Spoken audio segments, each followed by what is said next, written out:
Hello, it's Yvonne here from Women's Fitness Adventures. Today I'm talking about fear and guilt, and it shows up in everyone somewhere, but it's more likely to show up in women, or certainly women that I know, than it does in males. And it shows up before we even get on the trail. So it just manifests itself in so many ways. So if you have some thoughts of hiking, or you're thinking, I'm fearful or I feel guilty, then just know that it's a really normal thing. And I'm going to talk about some of that tonight. So we've been doing, as you know, I always listen. I read emails. I look at our Facebook posts. I look at what's going on in the industry. And we just did a reader survey, or not reader survey, a member and a non-member survey. And I don't know who answered. It was an anonymous question. But what showed up again was everything is not about the adventure we choose. It's not around gear, and it's not around equipment. It's this fear that we all have inside of us. I guess maybe the good girl, the good girl fear as well, about and guilt as well. Guilt that we give time to ourselves, that if we do this for ourselves, then we're leaving something else that we're not doing either. And those two emotions together, the fear and guilt, and they can be small things, or they can be things that have shaped us from when we were children, or they could be how we perceive others make us feel. They show up and they shape how we appear or not appear or perform on the trail. Because for some, the fear and the guilt is so real that despite all the wishing and hoping to get to the trail, we actually don't get ourselves onto the trail because it's too big a jump. So when we talk about hiking and when we talk about multi-hiking, the fears get amplified a lot. So if you're sitting there nodding your head, let me know if you're agreeing or disagreeing. Please let me know, because this is a conversation, and the more we talk about it, the more normal it becomes as well. But so when we talk about hiking, we talk about multi-days, the same fears come up over and over again.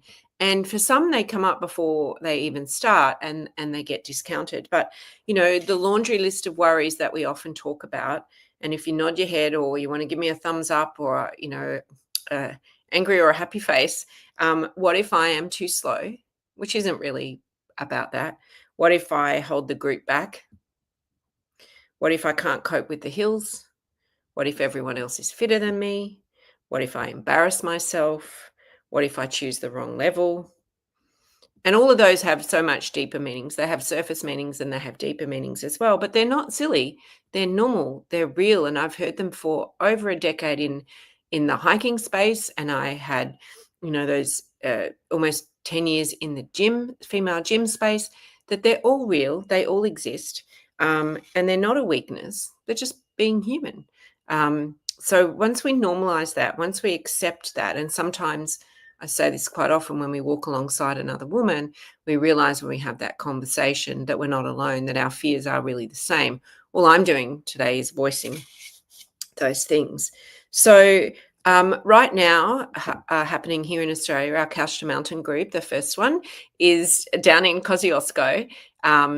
And they will be doing their summit tomorrow. We'll put some posts up soon. The weather's not the greatest for them, but they are prepared. We've trained them well, and they get to live that experience. But, if you think about fear, if you think about all those anxieties that I just spoke about, I'm too slow, I'll hold the group back, what if no one likes me? All of those things for a group of first-time hikers are really heightened fears, really,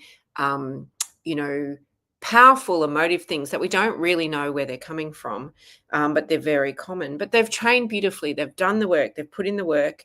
Yet in the final days before the adventure, that voice of doubt, that fear fairy, well, fairies are kind actually, so the fear monster comes out and really starts to amplify the conversations and the thoughts that you have in your own head. And we have on our adventures, adventure etiquette, and one of the things inside that etiquette is being kind and being courteous. And, we're all that anyway to everyone we interact with, but really it's the conversations that we have with ourselves on the trail, because, we can all have a day where it's a bit harder than we thought, and that's in life as well. Or we can all have a moment where we're not keeping with the pace of the group. And then it's the way that we have the conversations with ourselves and what we say to ourselves that really, are we being kind and are we being courteous to ourselves? So doubt creeps in too for our Couch to Mountain groups, or for anyone who is, new to hiking or going on their first multi-day hiking adventure or stepping up another level in their hiking. And some even get to the point of wondering whether they should go. And that's a really critical point. That's a point where you need to have a conversation, because it's not that you're not capable. It's that fear is telling you that you're not, fear because we haven't done something before. And we often say, we will never put you, and no matter who you go hiking with, this should be, one of your foundations, is no matter who you go hiking with, you may feel uncomfortable because you are doing something that you have never done before, but you will never feel, certainly with us, and certainly your mantra should be that you will never feel uncomfortable because you feel unsafe. And it's important to distinguish between unsafe and uncomfortable because you haven't done something before, because that's where the space of fear lies. So if you've ever felt that, as an adventure gets, or something new gets closer and closer for you, and the fear and like, I want to pull out, I want to stop, gets higher and higher, then that's normal. You're in very good company. It's human nature. But the fears that we have around our adventure really don't have a lot to do with our physical ability. We need to separate them out. The fear that we have for adventure is just decades of conditioning, of what we have learned, what we've absorbed, what we've seen, what we've modeled, how we've behaved to keep up, to not, I remember as a kid in primary school, in the running, I was the shortest kid. No one would pick the shortest person to be on any team. So you kind of have that fear, well, no one's going to pick me, no one's going to like me, that you don't want to slow anyone down. And so if no one's picking you as because you're the shortest kid in the school or in the year level, then, no one's expecting that you're going to do very well, so you don't want to disappoint. You kind of have this, well, I'm not going to try. If I fear I'm going to disappoint people, then I'm not even going to try. You don't want to inconvenience others. You want to be capable without asking for help. You want to fit in, and you want to not take up space. And these are all the things that we have, grown up being observed, modeled, just, taken in subconsciously without, really thinking about it. So when we step towards a challenge, one that we really want to do with every part of our being, especially, we know this is just for me, she's talking to me, this is what I want to do, fear will show up. No doubt fear will show up. And it's our protective mechanism to keep us safe, to keep us from maybe feeling, what if I do become last? What if I am the slowest? So fear will take over, and it will protect you, and it will tell you, don't go there, don't do that, because if you do, and this happens, be fearful, be fearful.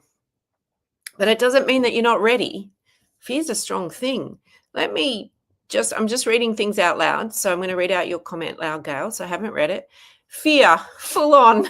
Acknowledging it is a really big deal. A first-time hiker, despite all the training support, it doesn't mean I've been able to do it all.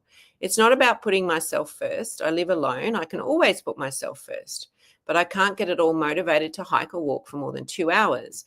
My fear is massive. I'm ready to pull out. It's getting higher by the minute. I feel that my fear is about hiking fitness. It's not the other stuff, and you're Adelaide-based. I had something I was going to say there, and I'm going to say it, is that sometimes, well, I'll actually go to the next story I had. We're going to stick on this, and then I'm going to come to yours, Leonie. So I was away last week in Sydney, and I was chatting with a lady who has been watching us for over a year, and she said, I'm not fit enough to join. I said, well, you don't have to be fit to join our membership community. There's lots of things inside the community that will teach you and train you to be a great hiker, and you can go do whatever you want. And she said, well, I don't have time. And I said, right, well, what's competing for your time? And she listed off a whole thing. And I said, well, it's not that you don't actually have time, because we all have the same 24 hours. It's just that this thing for you right now is not a priority. So, Gail, I challenge you, and I know you live alone, so you said it's not about putting yourself first.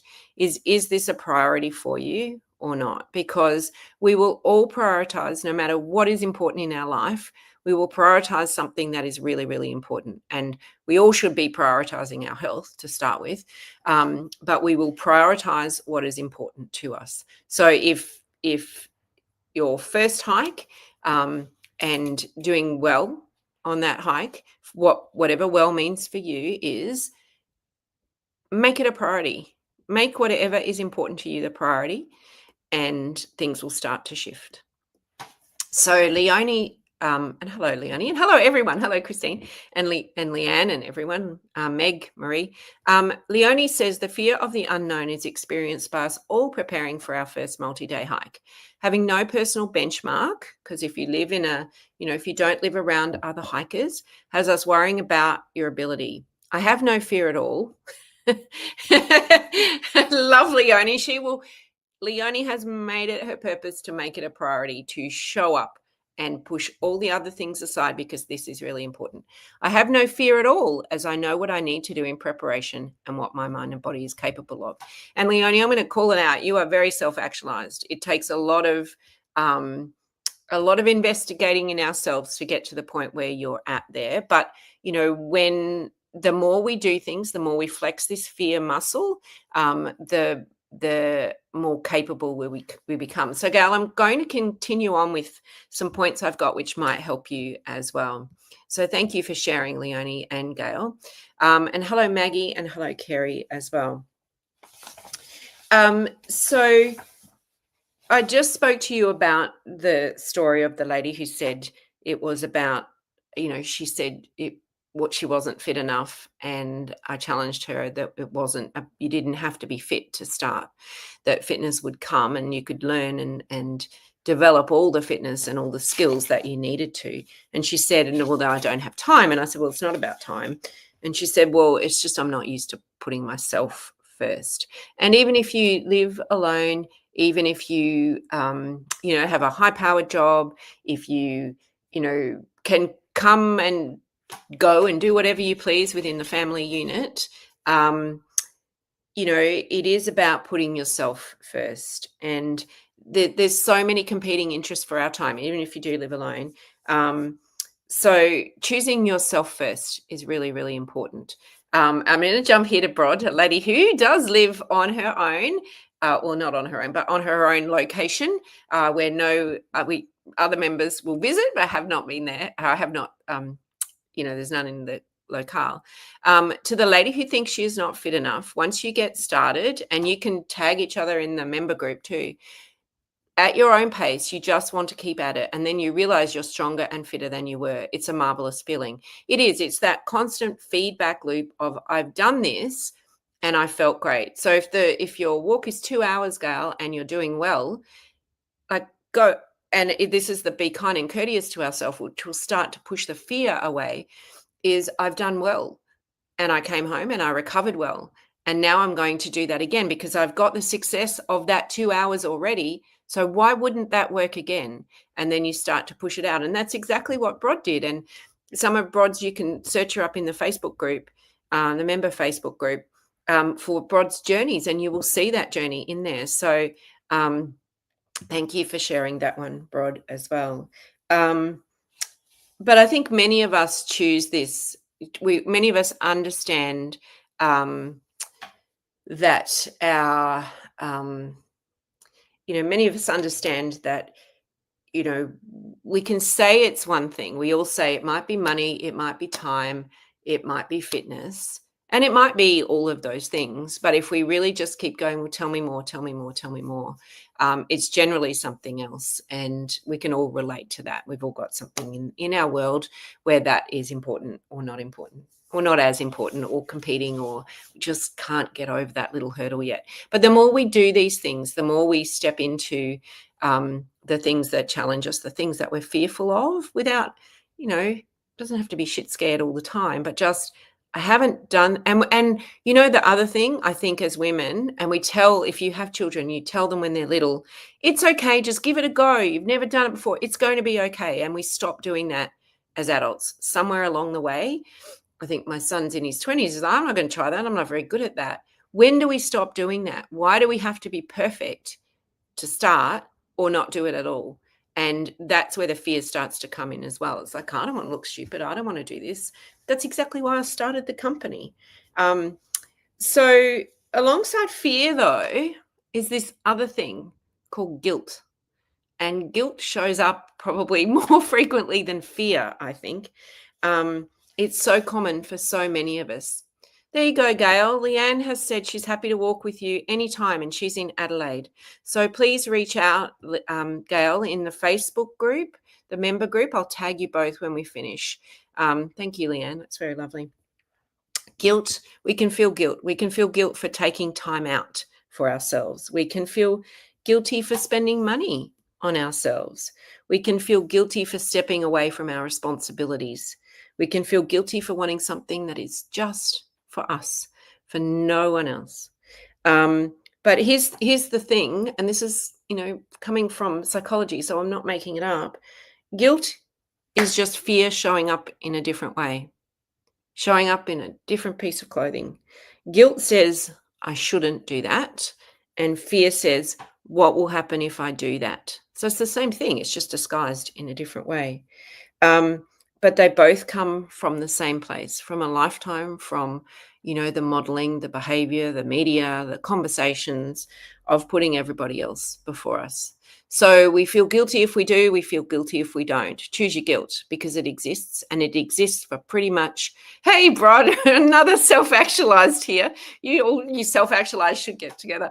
But it's, the more you do stuff for you, the more you go, I need to do this for myself, and I need to do this for myself today, whether that's a 15-minute walk away from your busy office life. There's going to be guilt attached to every single thing. So the more you flex that guilt muscle, the easier it becomes as well. And Suze says, also for you, Gail. So thank you, Gail, for speaking up. There's a bunch of members in Adelaide and some of their friends that meet regularly and go for hikes. So jump in there. And Gail says, excellent, Adelaide people. I'll do that. My body wasn't great at the end of 2 hours. Flexor and right glute. Hence, I can't picture 4 hours. You just have to start, or you just have to keep going, Gail, and work with your health professionals if you have them as well. So, and Leonie says, Broad, I think the same. No guilt here. I love it. And women are good at guilt.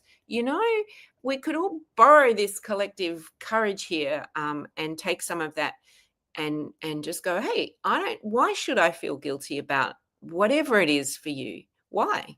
One thing I learned when I was a stay-at-home mum, when my kids were little, and there was all these tasks. Women, we can find every kind of task there is in the world to do around the house, especially when the kids are little. And my husband, I absolutely love my husband. He's wonderful. He does so many things around the house.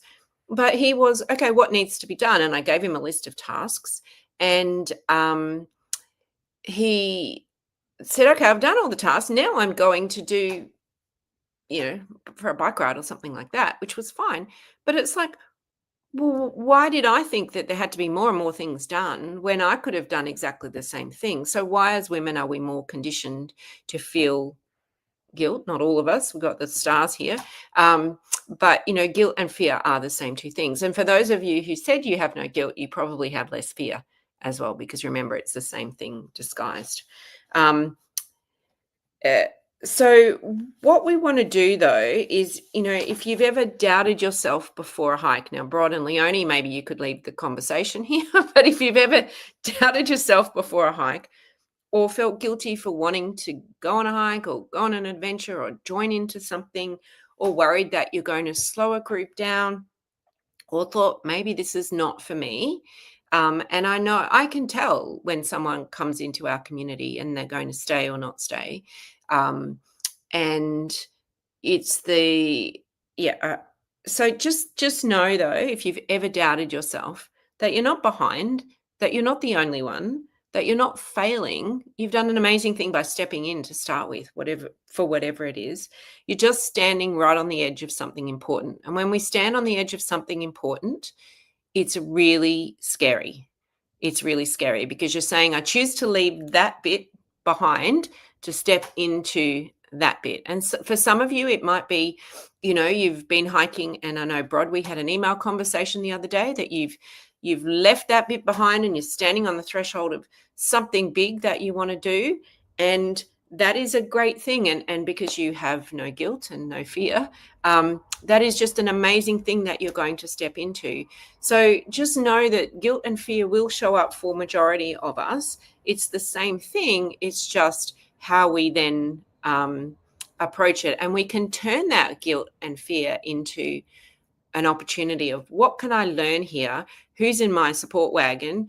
Who can I, what is this going to mean to me if I take this path? Or if I don't do anything, what will that mean for me if I choose to stay in this position, which I don't really want to be in?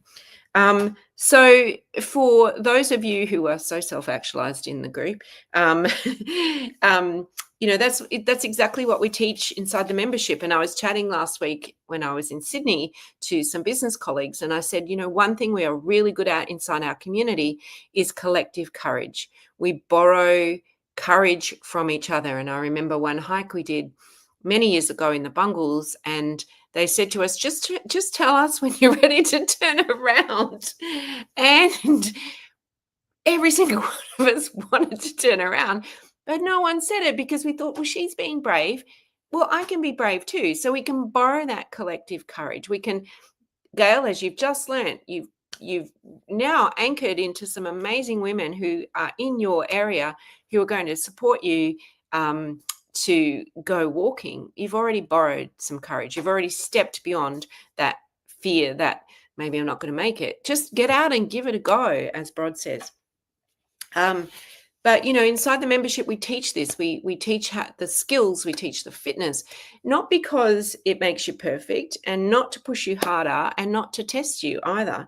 But when we give you the knowledge, when we give you the skills, when we give you the fitness, that fear tends to get smaller. The fitter you get, the life issues, they're so hard to deal with, but you're just able to manage them. They don't go away. You're just able to manage them a whole lot better. So the fitter you get, the stronger you get, the more capable, the more that cycle of I can do this repeats itself, and you have the confidence, I've done it before, I can do it again. You have to have the self-belief, I've done it before, I can do it again. The fear starts to diminish, and we take on and we see bigger and more beautiful opportunities in our life. So confidence isn't something that appears on Adventure Day. Look at Brod and look at Leonie. They're brimming. They're not on the adventure yet. It's something that is built steadily. And Brod and Leonie, perhaps maybe you're unique, but there would have been times in your life where you may have had fear around things. But if you build, your skills steadily and slowly, your fitness, you understand your body, you understand the terrain, you understand the effort, and you understand the process, the fear starts to diminish. So I'm just going to read out Christine's comment here. So my friend challenged me today because I haven't been doing any long hikes. So when I started adjusting myself, she called BS. I love your friend. She claimed to be an expert in BS. I love it when that radar is so high, and recognized it when she saw it. But my excuses are totally based in fear. Fear of overdoing things and suffering another injury, or fear of not measuring up and becoming fit enough to reach my goal. Of not measuring up and becoming fit enough to, which is counterproductive because if I don't do the training, I won't achieve my goals. So you're stuck in the messy middle here. And there's a whole lot of research that came out around, it was on people with back injuries, and my son had a one of the disc things a few years ago. I blocked that out, and there was some research that came out about it and said that, when you get well from an injury, you can go back to everything, but people fear going back to that place of pain. So they don't actually do anything, which doesn't make it any better at all.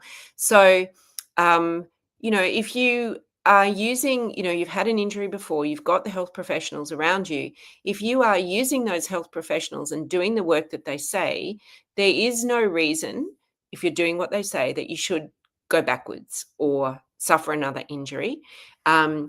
If you do what they say and you do your training, then you are putting yourself in the best position. So the fear of not measuring up and becoming fit enough to reach your goal rests with you. But the more you can, I said to myself the other day when I did something, and the trainer I have is online, and for my gym and strength work.